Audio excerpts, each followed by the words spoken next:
এক যে ছিল মিষ্টি মেয়ে ফাতেমা তার নাম, মজার মজার খুনসুটিতে শেখাতো ইসলাম। বাবা মায়ের বাধ্য ছেলে ওমর যে তার নাম, মজার মজার দুষ্টুমিতে সেও শিখাতো ইসলাম। ছোট্ট সোনামণিরা, তোমরাও যদি ফাতেমা ওমরের সাথে ইসলাম শিখতে চাও তাহলে এক্ষুনি আমাদের চ্যানেলটি সাবস্ক্রাইব করে দাও। ইসলামপুর মহল্লায় কালু নামের এক চোর বাস করত, কিন্তু কালু চোরা অন্য চোরদের মতো ছিল না। অন্য চোরা দামি দামি জিনিসপত্র চুরি করলেও কালু চোর চুরি করত লাউ। লাউ কালু চোরের ভীষণ প্রিয় খাবার ছিল। সাধের লাউ বানাইলো মোরে বৈরাগী, সাধের লাউ বানাইলো মোরে বৈরাগী। লাউয়ের আগা খাইলাম ডোগা গো খাইলাম, আগা খাইলাম ডোগা গো খাইলাম। লাউ দিয়ে বানাইলাম ডুগুডুগি, ওরে লাউ দিয়ে বানাইলাম ডুগুডুগি। সাধের লাউ বানাইলো মোরে বৈরাগী, সাধের লাউ বানাইলো মোরে বৈরাগী। ওরে আজ বেশ কয়েকটা লাউ পাইছি। লাউগুলো বাজারে বিক্রি করলে 500 টাকার মতো পামু। আর বড় লাউটা বাড়িতে নিয়ে গিয়া বড় মাছ দিয়া রান্না কইরা খামু। বড় মাছ দিয়ে লাউ খাইতে যে কি মজা। এই কথা বলে কালু চোরা লাউ নিয়ে বাড়িতে চলে গেল।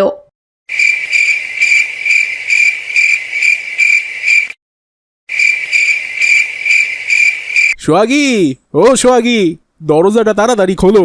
দেখো আমি কতগুলো লাউ নিয়ে আইছি।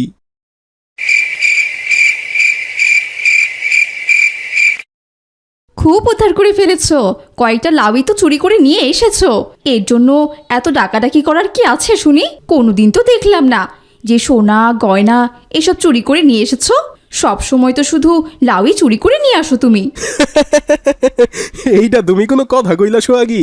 লাউ তো আমার ভীষণ প্রিয় খাবার। ছোটবেলা থেকেই তো লাউয়ের তরকারি আমি খুব পছন্দ করি। আমাদের বাড়িতে যত লাউ হতো সব আমি খাইয়া ফেলতাম, কিন্তু যখন আমাদের বাড়িতে লাউ থাকতো না তখন লাউ খাওয়ার জন্যে আমার মাথা গরম হয়ে যাইতো। এজন্যই পরে আমি লাউ চুরি করা শুরু করি। এই লাউ আছে বলেই আমার দেহে প্রাণটা আছে, তা না হইলে কবেই মরে যাইতাম। এমন কথা আমি আমার বাপের জন্মেও শুনিনি। লাউয়ের জন্য নাকি মানুষের জীবন আবার চলে যায়। শোনো, আমার ভীষণ ঘুম পাচ্ছে, দাও তাড়াতাড়ি লাউগুলো দিয়ে দাও, ঘরে রেখে আমি ঘুমিয়ে পড়ব। মানে কইতেছিলাম কি সোহাগী, ওই বড় লাউডা এখন মাছ দিয়া রান্না করলে ভালো হইতো না? কি বললে? এত রাতে কি না আমি লাউ রান্না করব? রোজ রোজ তুমি আমাকে এত জ্বালাতন কেন করো বলো তো? আমি দেখে তোমার সংসারটা করছি। অন্য কেউ হলে না সেই কবে তোমার কপালে লাথি মেরে চলে যেত। এইটা তুমি কি কইলা সোহাগী? সামান্য তো লাউ রান্না করতে কইছি, এর জন্যে তুমি আমারে লাথি মারতে চাইবা? কি করব? তোমায় লাথি মারবো নয়তো কি আদর করব? এত রাতে তুমি আমায় লাউ রান্না করতে বলো কোন সাহসে বলো তো? মাছ কষিয়ে রেখেছি, যাও ভাত বাড়াই আছে, খেয়ে দে চুপচাপ শুয়ে পড়ো, কাল সকালে তোমাকে লাউ রান্না করে দেব। এই কথা বলে কালু খাওয়া দাওয়া শেষ করে ঘুমোতে চলে গেল। পরদিন গাজী মিয়ার বউ আসিয়া বানু লাউ ছিঁড়তে গিয়ে দেখলো তার লাউয়ের মাচায় একটাও লাউ নেই। হায় হায় রে, হে কি সর্বনাশ হয়ে গেছে! কে আমার লাউ গাছ থেকে লাউ চুরি করে নিয়ে গেছে? আমার এত শখের লাউ, এখন পর্যন্ত আমি একটা লাউ খেতে পারিনি। কে আমার এত বড় সর্বনাশ করলো? আসসালামু আলাইকুম চাচি আম্মা, তুমি কান্না কেন করছো? ওয়ালাইকুম আসসালাম তিন্নি, তুই এসেছিস মা? দেখ দেখ, আমাদের লাউয়ের মাচা থেকে কে যেন লাউ চুরি করে নিয়ে গেছে। হায় হায়, কি সর্বনাশী কথা! কালকেই তো তোমার লাউয়ের মাচায় 5টা লাউ দেখলাম গো। কে এই কাজটা করলো বলো তো চাচি আম্মা? সেটা জানলে তো ভালোই হতো। ওই চোর ব্যাটাকে ধরতে পারলে আমি নাক ছেঁচড় দিতাম। আমার এত স্বাদের লাউ। এদিকে একটু পরেই সেখানে ফাতেমা চলে এলো। কি ব্যাপার তিন্নি, তোমার চাচি আম্মা এভাবে কান্না করছে কেন? ফাতেমা, চাচি আম্মার লাউয়ের মাচায় 5টি লাউ ছিল। কে যেন আজ রাতের বেলা এসে চাচি আম্মার লাউয়ের মাচা থেকে 5টা লাউ চুরি করে নিয়ে গেছে। চাচি আম্মা এখনো তার লাউয়ের গাছ থেকে একটাও লাউ খায়নি। চাচি আম্মা যে এজন্যই কান্নাকাটি করছেন। কি বলছো তিন্নি, তোমার চাচির লাউয়ের মাচা থেকে লাউ চুরি হয়ে গেছে? কদিন আগেও তো মিলিদের লাউয়ের মাচা থেকে লাউ চুরি হয়ে গেছে। কি বলছো ফাতেমা? আমাদের মহল্লায় তো দেখছি তাহলে লাউ চোর ঢুকে গেছে, কিন্তু কে করছে এমন কাজ সেটাই তো আমি বুঝতে পারছি না।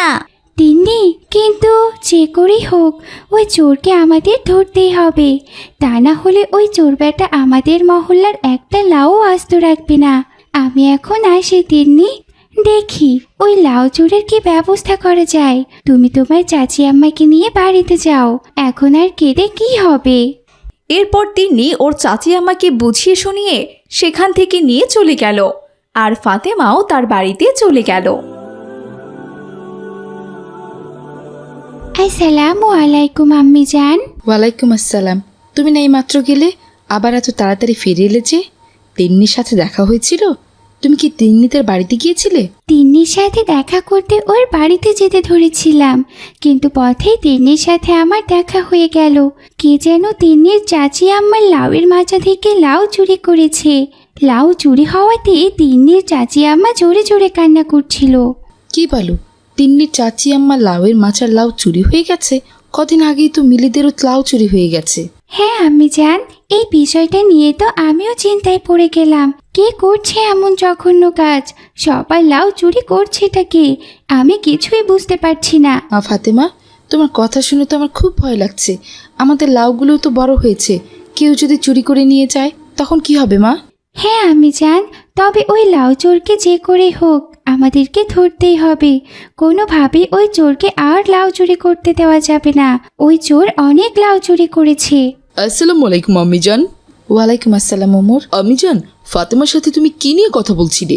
আর বলো না ওমর, ফাতেমা দেখিয়ে এলো আজ নাকি তিন্নিদের চাচিমার লাউয়ের মাচা থেকে লাউ চুরি হয়ে গিয়েছে। কি বলছো আম্মিজান? আজও লাউ চুরি হয়েছে? আর এর আগেও মিলিদের লাউ চুরি হয়েছিল?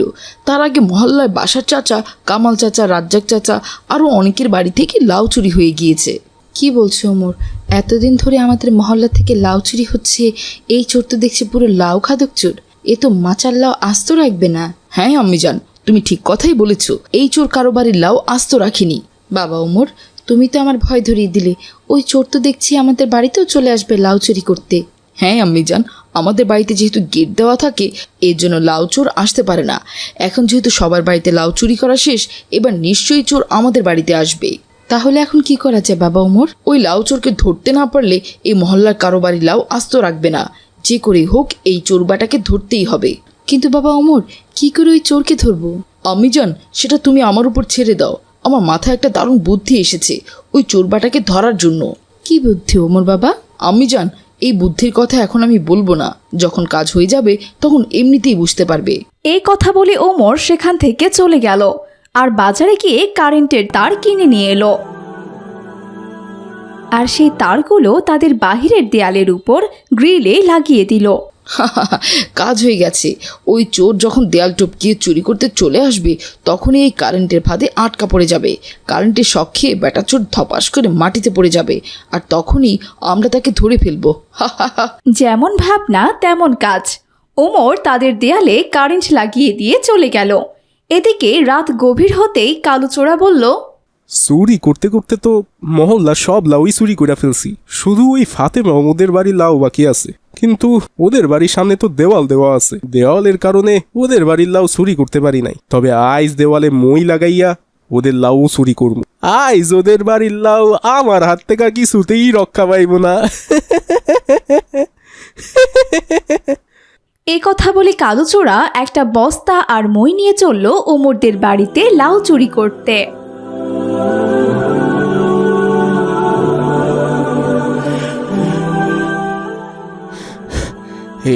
এই জায়গাতে মইটা লাগাই। এই কথা বলে কালুচোরা দেয়ালে মইটা লাগিয়ে উঠে পড়ল, আর দেয়ালে উঠে যেই না গ্রিলে পা দিল অমনি কারেন্ট শক খেয়ে সে ছিটকে মাটিতে পড়ে গেল। এদিকে কারো পড়ার শব্দে ফাতেমা ওমর সহ বাড়ির সবাই বাহিরে চলে এলো। আরে এ কি? এ তো কালু, কিন্তু এখানে পড়লো কি করে? আম্মিজান, আমি সব খুলে বলছি। আসলে আমি এই গ্রিলের সাথে কারেন্ট লাগিয়ে দিয়েছিলাম। কারেন্টের শক খেয়ে চোর এখানে পড়ে গিয়েছে। ও এসেছিল এখানে লাউ চুরি করতে। কি বলছো বাবা ওমর? কালু লাউ চুরি করে? হ্যাঁ হ্যাঁ আম্মিজান, এই কালুই লাউ চুরি করেছে। কিন্তু বাবা ওমর, ও যদি মরে যেত তাহলে কি হতো? না আম্মিজান, এমন কারেন্ট লাগিয়েছি যে ও কিছুতেই মরবে না, শুধুমাত্র শক খাবে আর মাটিতে পড়ে যাবে। ওর কিচ্ছু হয়নি, ওই দেখো ও নড়াচড়া করছে। কালু, তুমি আমাদের বাড়িতে কি করছো? এই খালাম্মা, আমি আইছিলাম আপনাদের বাড়িটা দেখতে।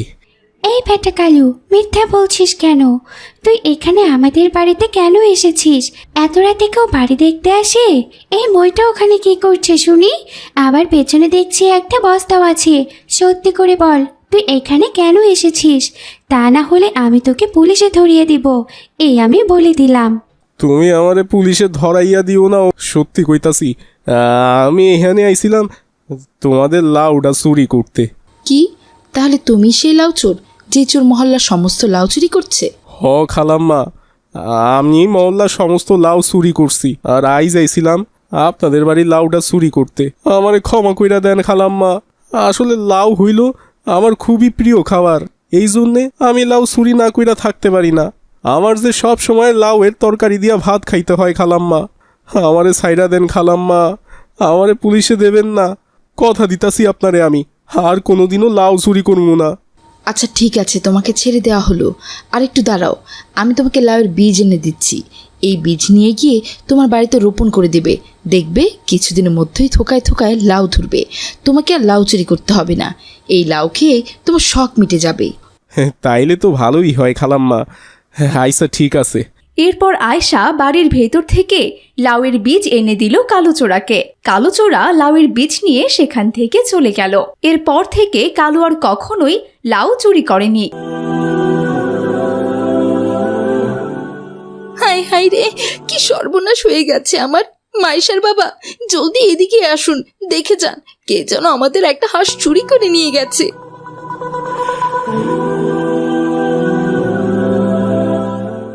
কি ব্যাপার রেহেনা, কি হয়েছে? তুমি এত সকাল সকালবেলা চেঁচামেচি শুরু করে দিয়েছো কেন? চেঁচামেচি কি আর সাথে করছি? দেখেন দেখেন, আমাদের একটা হাঁস নেই, কে যেন আমাদের এই হাঁসটা চুরি করে নিয়ে গেছে। কার পথ নজর যে পড়লো আমাদের উপর, কে যে চুরি করলো আমাদের হাঁসটা। আরে থামো তো রেহেনা, কেউ চুরি করেনি। চুরি করলে কি আর একটা হাঁস চুরি করবে? চোর আসলে তো সব হাঁস চুরি করে নিয়ে যেত। আমার মনে হচ্ছে রাতে কোনো শেয়াল এসেছিল, শেয়াল এসে একটা হাঁসই চুরি করে নিয়ে গেছে। কি বলছেন আপনি? শিয়াল কি করে হাঁস চুরি করবে? আমি তো এসে দেখলাম খামারের দরজা লাগানোই আছে। এইটা নিশ্চয়ই কোনো চোরের কাজ হবে। একটা হাঁস চুরি করে আবার খোয়ারের দরজা লাগিয়ে দিয়ে চলে গেছে। হায় হায় রে, কি সর্বনাশ হয়ে গেল আমার। রেহেনা যখন এভাবে কান্না করছিল তখন তার কান্নার শব্দ শুনে তাদের মেয়ে মাইসার ঘুম ভেঙে গেল। কি ব্যাপার, মা এভাবে সকাল সকাল কান্নাকাটি কেন করছে? আমার নানু আবার মারা গেল নাকি? নানু তো অনেকদিন থেকেই অনেক অসুস্থ। যাই তো, তাড়াতাড়ি গিয়ে একবার দেখে আসি তো।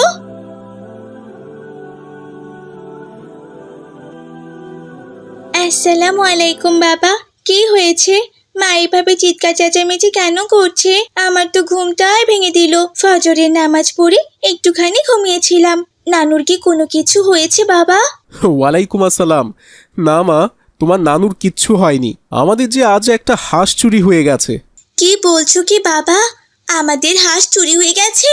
কে আমাদের হাঁস চুরি করে নিয়ে গেল বলো তো? আমার তো মনে হচ্ছে রাতে কোনো শিয়াল এসেছিল, শিয়ালি হয়তো চুরি করে হাঁস নিয়ে গেছে। কিন্তু বাবা, আমাদের হাঁসের খামারটা তো মজবুত করে বানানো, শিয়াল কি করে হাঁস চুরি করবে? এটা নিশ্চয়ই কোনো চোরের কাজ হবে বাবা। তো সেই কথাই বলছিলাম, কিন্তু তোমার বাবা সেটা বিশ্বাসই হচ্ছে না। বলছে চোর চুরি করলে একটা হাঁস চুরি করবে কেন, সমস্ত হাঁসই তো চুরি করে নিয়ে যাবে। হ্যাঁ, বাবার কথায় অবশ্য যুক্তি আছে। চোরের তো একটা হাঁস চুরি করার কথা না, তাহলে কোনো শিয়ালে কি হাঁস চুরি করে নিয়ে গেছে? আজ থেকে আমাদের আরো সাবধান হতে হবে, ভালো করে খামারের দরজা আটকাতে হবে।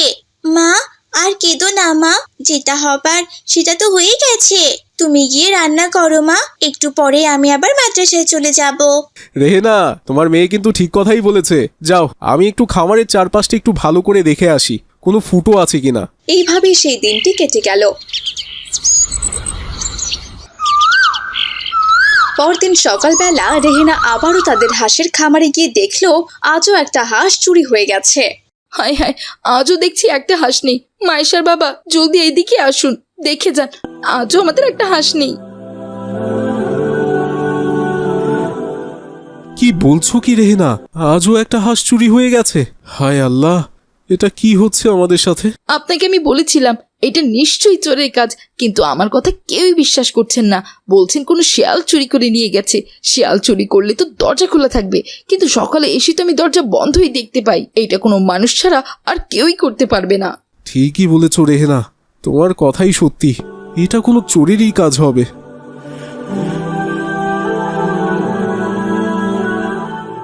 কি হয়েছে বাবা? শুনলাম আজও নাকি আরেকটা হাঁস চুরি হয়ে গেছে। হ্যাঁ রে মা, আজও একটা হাঁস চুরি হয়ে গেছে। বাবা, কোনো বদ চোরের নজর আমাদের খামারের উপর পড়েছে।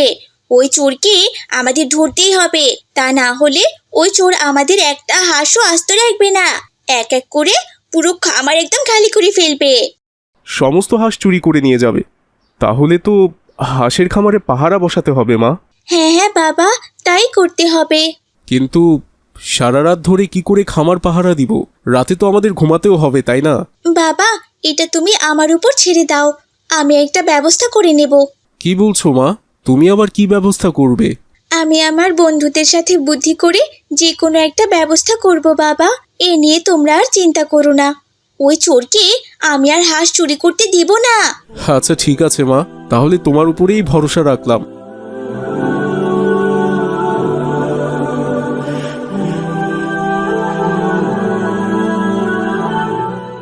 কি ব্যাপার মাইশা, আজ এত দেরিতে এলে যে? কি ব্যাপার, তোমার মন খারাপ কেন? আর বলো না ফাতেমা, তুমি তো জানো আমাদের একটা হাঁসের খামার আছে। হ্যাঁ হ্যাঁ, তোমাদের হাঁসের খামারটা তো দারুণ সুন্দর। কি হয়েছে তোমাদের হাঁসের খামারের? ফাতেমা, গত রাতে কে যেন আমাদের খামার থেকে একটা হাঁস চুরি করে নিয়ে গেছে জানো। আমি তো প্রথমে ভেবেছিলাম কোনো শিয়াল চুরি করে নিয়ে গেছে, কিন্তু আজ রাতেও তো আরেকটা হাঁস চুরি হয়ে গেছে। কিন্তু খামারের দরজা তো ভালোভাবেই লাগানো ছিল। তাহলে আমাদের হাঁসগুলো কে চুরি করেছে বলো? তাই এই বিষয়টা নিয়ে আমার খুব চিন্তা হচ্ছে। এই তো খুবই চিন্তার কথা মাইশা। খামারের দরজা ঠিক থাকলে তো কোনো শিয়াল চুরি করার কথা না। নিশ্চয়ই এটা কোনো চোরের কাজ হবে। কিন্তু আমাদের মহল্লায় তো কোনো চোর নেই, তাহলে তোমাদের হাঁসগুলো কে চুরি করছে? সেটাই তো বুঝতে পারছি না ফাতেমা। তুমি একটা বুদ্ধি বের করে দাও না। যে করেই হোক ওই হাঁস চোরকে আমাদের ধরতেই হবে। তুমি তো জানোই ওই হাঁসের খামারের হাঁস আর হাঁসের ডিম বিক্রি করে আমাদের সংসারটা চলে। হ্যাঁ জানি তো মাইশা, কিন্তু আমি কি করে চোরকে ধরতে পারি? ফাতেমা, আচ্ছা ওমর ভাইয়াকে বললে কেমন হয়? ওমর ভাইয়ার মাথায় তো সব দারুণ দারুণ বুদ্ধি চলে আসে। আমার বিশ্বাস মাইশাদের এই বিপদ থেকে ওমর ভাইয়াই উদ্ধার করতে পারবে। হ্যাঁ ঠিক কথাই বলেছ মালিহা। আমার তো ওমর ভাইয়ার কথা মাথাতেই ছিল না। আজ মাদ্রাসা থেকে ফিরে আসার পর মাইশার বিপদের কথা ওমর ভাইয়াকে খুলে বলবো। চিন্তা করো না মাইশা, দেখবে ওমর ভাইয়া একটা না একটা ব্যবস্থা করবে। চলো এখন মাদ্রাসায় চলো। এরপর ওরা সবাই মাদ্রাসায় চলে গেল। মাদ্রাসা থেকে ফিরে বিকেলবেলা মাইসা খেলার মাঠে গিয়ে ওমরকে সমস্ত কথা খুলে বলল।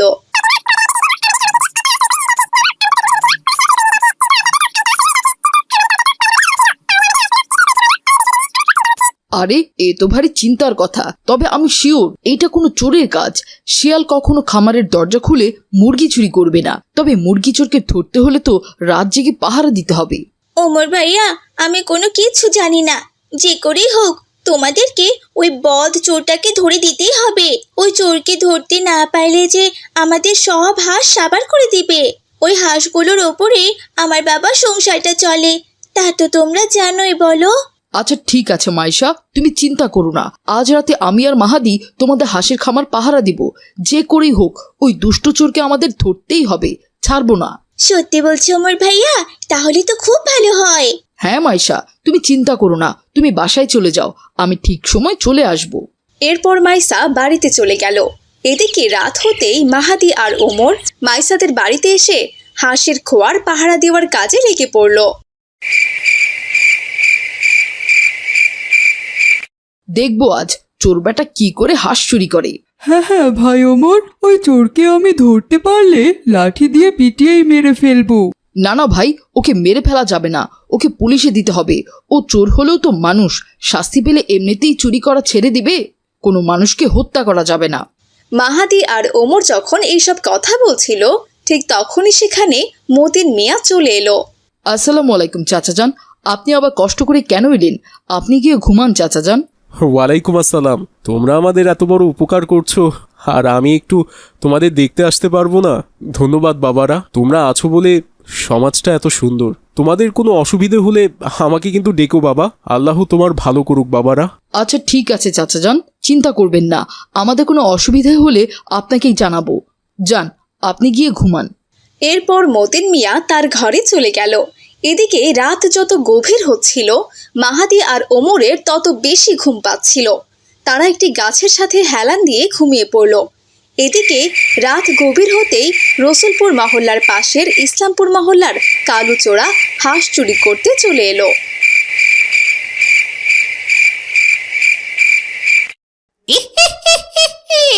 ওরে বাবা, এ কি দেখছি আমি? দুজন হাঁসের খামারে পাহারা বসিয়েছে। এই কালোচোরাকে চুরির হাত থেকে আটকাবে জীবনেও সম্ভব না। ওরা তো দেখছি খামার পাহারা দিতে এসে নিজেরাই ঘুমিয়ে পড়েছে। হা হা হা, কিসের কি চোর ধরবে, নিজেরাই ঘুম নিয়ে ব্যস্ত হয়ে পড়েছে।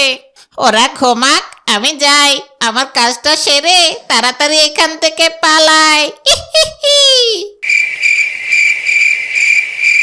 এই বলে কালুচোরা চুপি চুপি গেল খামারের কাছে। আর খামারের দরজা খুলে কালুচোরা একটি হাঁস বের করে নিল। না না, আজ আর একটা হাঁস চুরি করব না। আজকে আমি খামারে সব হাঁস সাবার করে ফেলবো। ওরা যেহেতু টের পেয়ে গেছে, আজ হোক বা কাল হোক ওরা চোরকে ধরার চেষ্টা করবেই।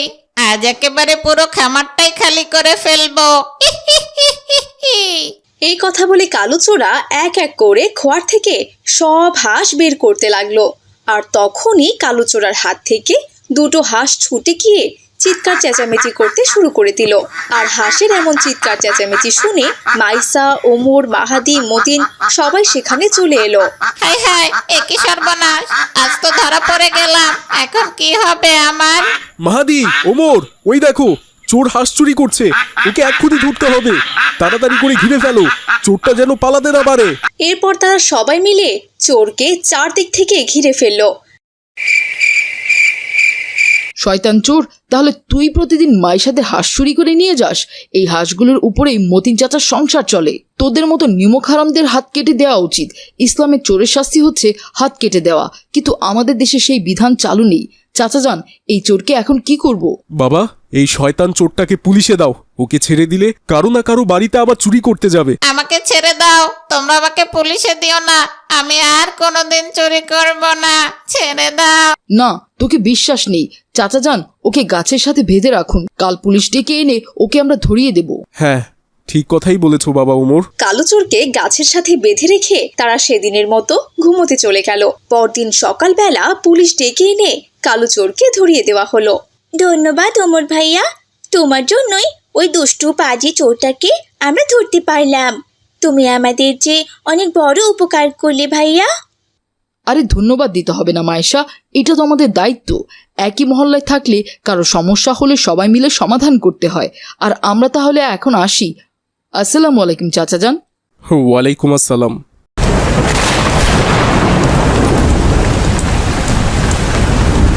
এ কি মাইসার বাবা, আপনাকে এমন চিন্তিত দেখাচ্ছে কেন?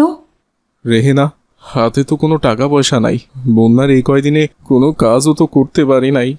ঘরে যা জমানো টাকা ছিল এই কয়দিনে শেষ হইয়া গেছে। এতদিন তো দেশের বিভিন্ন জায়গা থেকে মানুষ এসে ত্রাণও দিয়া গেছে।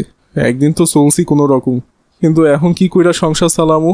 কেউ তো এখন কামও দিব না, কারণ বন্যার সময় তো সবার ফসল নষ্ট হয়ে গেছে। রেহেনা, কি করবো এখন? হ্যাঁ মাইসার বাবা, আমিও তো সেটাই ভাবছি। এখন কি করা যায় বলুন তো? রেহেনা রে, খুব ক্ষুধা পাইছে। ঘরে কি খাবার মতো কিছু নাই? হ্যাঁ, ঘরে ত্রাণের কিছু চিড়ামুড়ি আর একটুখানি গুড় আছে। আপনাকে কি একটু খেতে দেব? হ রেহেনা, দাও। সিরা মুড়ি খাইলে পেট তো আর ভরবো না, কিন্তু ক্ষুধা কিছুটা হইলেও থাইমা যাইবো। আচ্ছা ঠিক আছে, আপনি বসুন, আমি এক্ষুনি নিয়ে আসছি। এরপর রেহেনা রান্নাঘরে গিয়ে চিড়া মুড়ি আর একটুখানি গুড় নিয়ে এসে মতিন মিয়াকে খেতে দিল।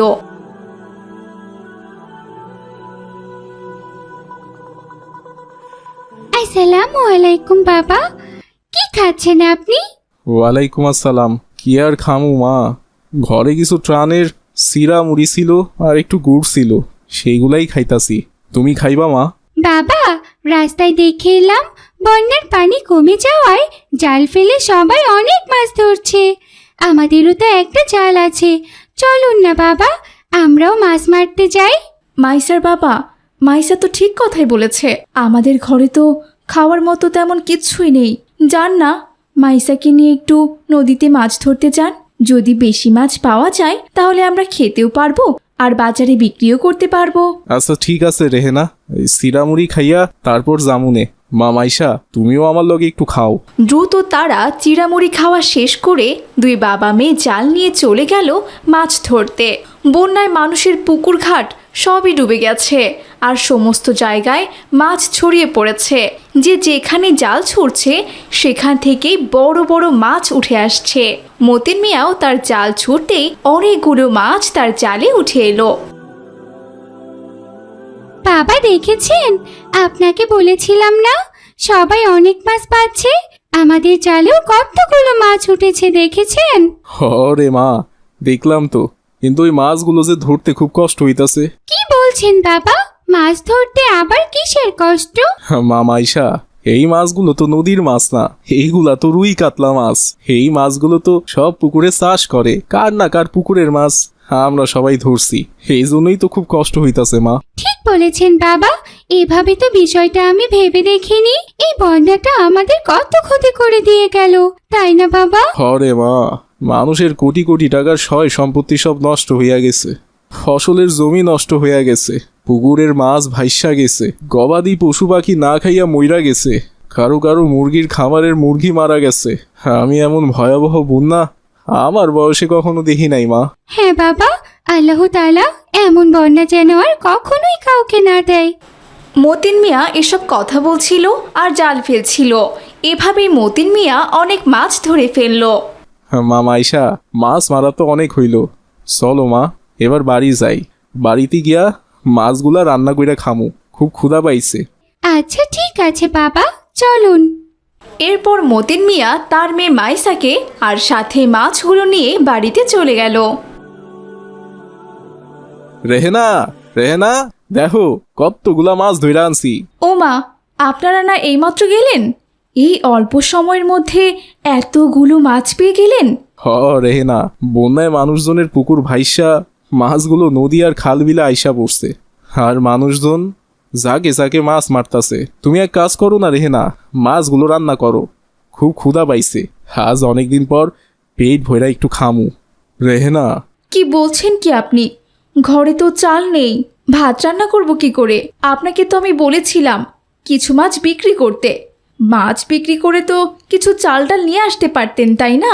বন্যার সময় কে কার মাছ কিনবো? সবাই তো তাদের জালে জালে ঝাঁকে ঝাঁকে মাছ পাইতাছে, আর যাদের জাল নাই তাদেরকেও মানুষ এমনিতেই মাছ দিয়া দিতাছে। এই সময় কে কার মাছ কিনবো কও? তা অবশ্য আপনি ঠিক কথাই বলেছেন। তাহলে কি এখন আমাদের শুধু মাছই খেতে হবে? আচ্ছা ঠিক আছে রেহেনা, তুমি মাছগুলো কাইটটা রান্না করো, আমি একটু রমজান ব্যাপারীর সাথে দেখা কইরা আসি। দেখি উনারে বলে যদি কিছু টাকা ধার করতে পারি, আর তিনি যদি কিছু টাকা আমারে ধার দিতে চান, তাইলে সেই টাকা দিয়ে একটু চাল কিনা আনমুনে। আচ্ছা ঠিক আছে, আপনি যান তাহলে। তারপর মতিন মিয়া রমজান ব্যাপারীর বাড়ির উদ্দেশ্যে রওনা দিল। হাঁটতে হাঁটতে মতিন মিয়া রমজান ব্যাপারীর বাড়িতে পৌঁছে গেল। ব্যাপারী সাহেব, ব্যাপারী সাহেব, বাড়িতে আছেন? কে কে আমায় ডাকছে? আমি মতিন। ও মতিন, তুই এসেছিস? আসসালামু আলাইকুম ব্যাপারী সাহেব। ওয়ালাইকুম আসসালাম। ব্যাপারী সাহেব, আইসি একটু বিপদে বইরা। হ্যাঁ হ্যাঁ, এই বন্যার সময় তো সবাই বিপদে আছে, তা তুই কি বিপদে আছিস মতিন? হয়েছে কি ব্যাপারী সাহেব, আমার ঘরে তো টাকা পয়সা আর কিছু নাই। ঘরে যা টাকা পয়সা ছিল বন্যার এই কয়দিনে সব শেষ হইয়া গেছে, তাই আপনার কাছে আইসি কিছু টাকা ধার নিতে। আপনি যদি আমায় কিছু টাকা ধার দিতেন তাহলে কাজ কইরা আপনার সব টাকা আমি পরে পরিশোধ কইরা দিতাম। হা হা হা, তুই যে কি বলিস না আমি এ সময় টাকা ধার দিব? তুই এটা ভাবলি কি করে? হ্যাঁ, এখন তো কোনো টাকা ধার দেওয়ার সময় না, এখন তো ব্যবসার সময়। কি কইতাছেন ব্যাপারী সাহেব? কি এর ব্যবসার কথা কইতাছেন? কিসের আবার? সুদের ব্যবসা? সুদের ব্যবসা? আপনি তো এর আগে কখনো সুদ খাইতেন না ব্যাপারী সাহেব, তাইলে এখন সুদের কথা কইতাছেন কেন?